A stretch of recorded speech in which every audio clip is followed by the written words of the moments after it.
Assalamualaikum dan selamat datang ke channel saya. Sebenarnya daripada tahun lepas lagi, ramai yang minta saya review satu game box ataupun game stick yang jenis kita tak perlukan PC apa. Kita boleh cucuk terus ke TV, kita boleh main semua emulator. Tak payah nak set up apa-apa. Saya bukan tak cari, saya cari. Daripada tahun lepas lagi saya cari. Tapi tak ada satu pun yang saya rasa okey untuk saya review kepada anda. Sebab kebanyakan game box ni atau game stick ni, dia boleh main game paling tinggi pun PS1 je. Kadang-kadang ada setengah tu kita boleh main Dreamcast, Nintendo 64. Tapi performance dia memang untuk yang low-end punya emulator pun dia tak berapa nak lancar lah. Dia ada lag apa sikit kan. Dan gamebox yang tahun ni saya perasan lah, gamebox tahun ni kebanyakan yang mana yang model-model baru ni kita dah boleh main game PSP lah. Tapi itu pun PSP punya game pun tak berapa nak lancar. Ada yang okey, ada yang lag teruk, ada yang tak boleh main langsung. Tapi hari ni saya nak share satu gamebox yang memang special sebab dia bagi saya dari segi performance dia yang paling tinggi lah daripada semua gamebox yang ada dalam pasaran sekarang ni.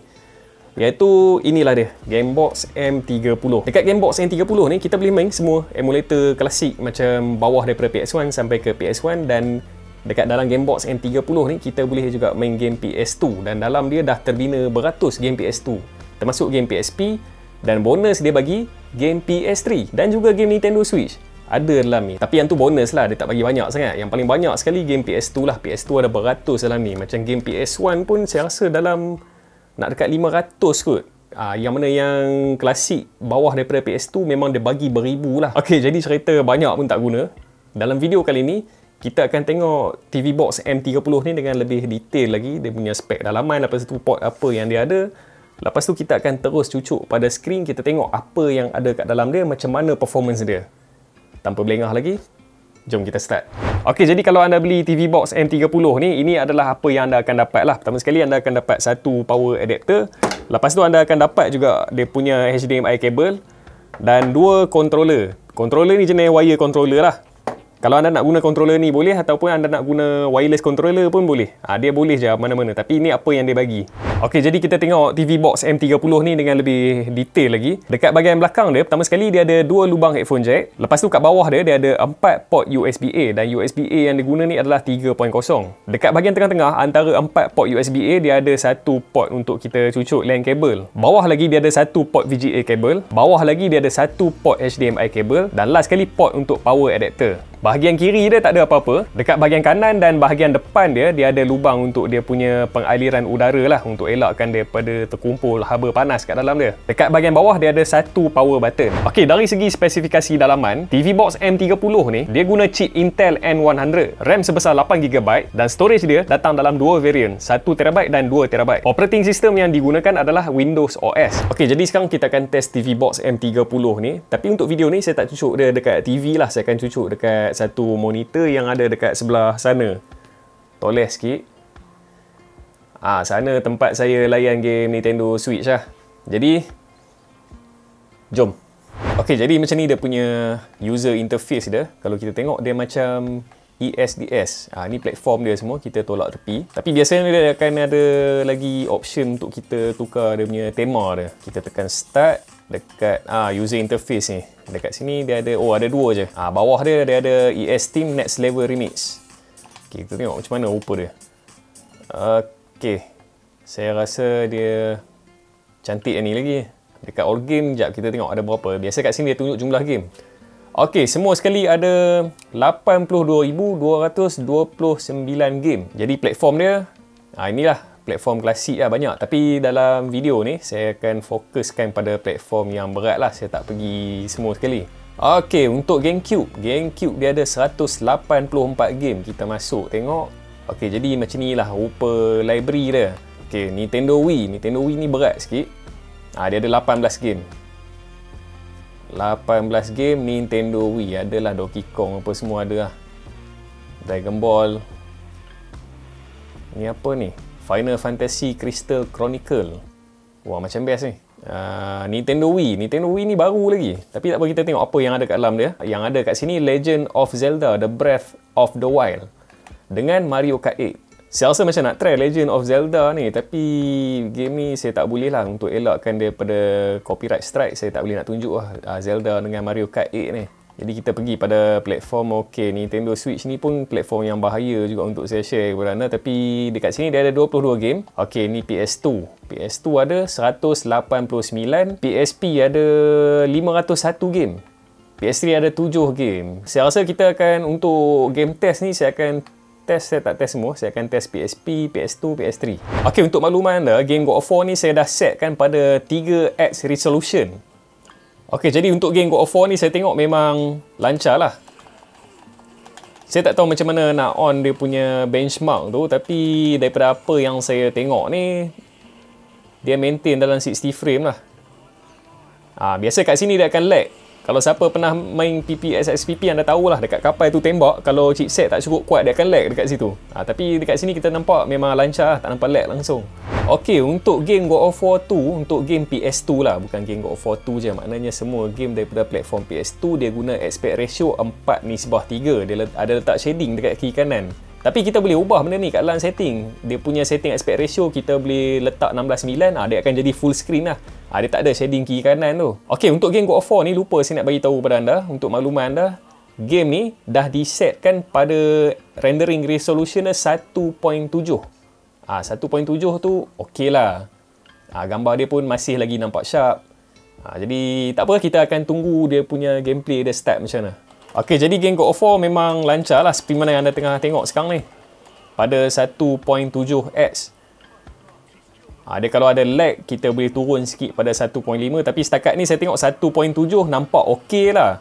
Saya tak nampak ada lag. Lagipun game God of War ni adalah game yang paling, antara yang paling berat lah dalam platform PS2. Jadi kalau game God of War boleh 1.7, maknanya game lain kita boleh push lebih lagi daripada 1.7. Mungkin 2. Okey, jadi saya rasa untuk game God of War setakat ni je saya akan tunjuk kepada anda. Kita akan teruskan pada platform yang seterusnya, iaitu game PS3. Game PS3 ni macam saya cakap tadi lah, bonus je. Saya tak letak high expectation sangat lah untuk game PS3. Tapi tak apa, kita akan test juga. Jadi sekarang kita akan keluar dulu daripada God of War. Okey, untuk platform game PS3 kita ada, tadi saya cakap ada berapa? Ada 7. Okey, 7 ni Digimon, Dragon Ball Z Burst Limit, Dragon Ball Z Unlimited, Tenkaichi apa ni? Tenkaichi, Formula 1 Race, First Character Extreme Stage, Sonic Ultimate, Genesis Collection, Terra. Tapi tak apa, saya akan test game yang nampak macam best ni, Dragon Ball Z Burst Limit ni. Kita akan test game ni. Okey, setakat ni nampak okey lagi. Tak nampak macam sangkut-sangkut ke, belum nampak lagi. Sekejap, kita tunggu waktu lawan. Ui, waktu lawan pun okey . Macam mana buat power ni, dah tak ingat .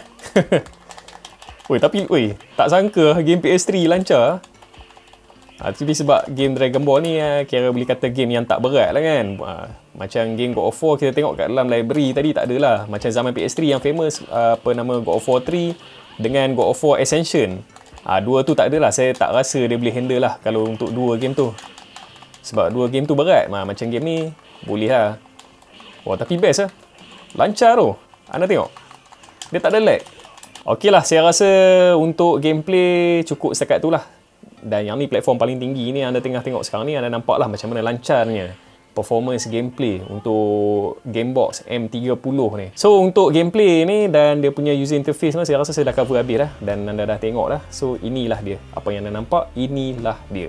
Okey, 2 hari saya buat video ni. Yang anda tengok tadi, masa daripada start video sampai ke saya tunjuk dia punya user interface game test tu apa semua kan, yang tu hari Sabtu. Ni hari Ahad.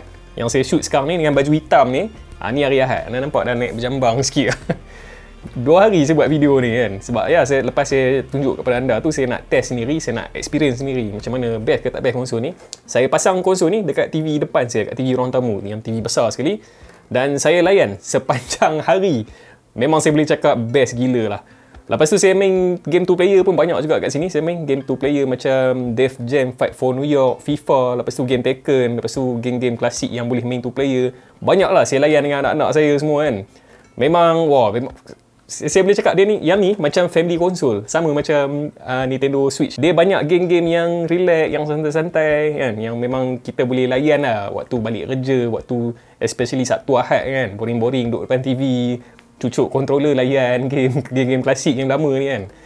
Memang best gila saya boleh cakap. Game dia pun banyak, ada sampai berpuluh ribu dan untuk habis explore saya tak tahu, mungkin makan tahun kot. Yang ni yang ada kat saya ni, saya tak bagi tahu kat anda tadi. Yang ni 2 terabyte.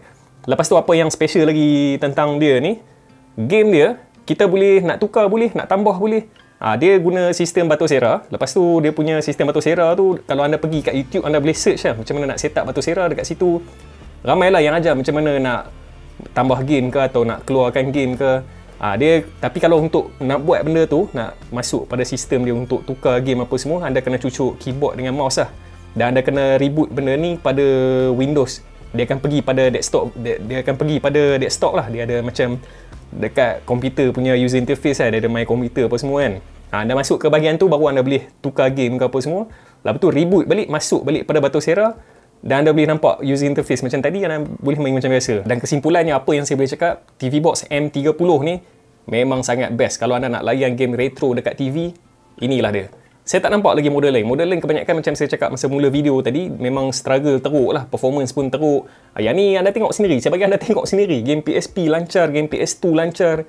Game PS3 pun boleh main kan, walaupun tak banyak. Tapi nak tunjukkan betapa berkuasanya dia punya chipset dia. Dia boleh handle game PS3. Jadi saya rasa setakat tu sajalah perkongsian saya tentang TV Box M30 ni. Kalau anda berminat nak beli ni, saya dah sediakan link Shopee dekat bawah daripada kedai Shim Store. Anda klik link tu, dia akan terus pergi ke Shopee. Anda boleh proceed order macam biasa. Seperti biasa, sekiranya anda rasa video saya memberi manfaat kepada anda, jangan lupa subscribe dan tekan butang loceng yang ada kat sebelah dia agar anda dapat notifikasi daripada video-video yang terbaru daripada channel saya.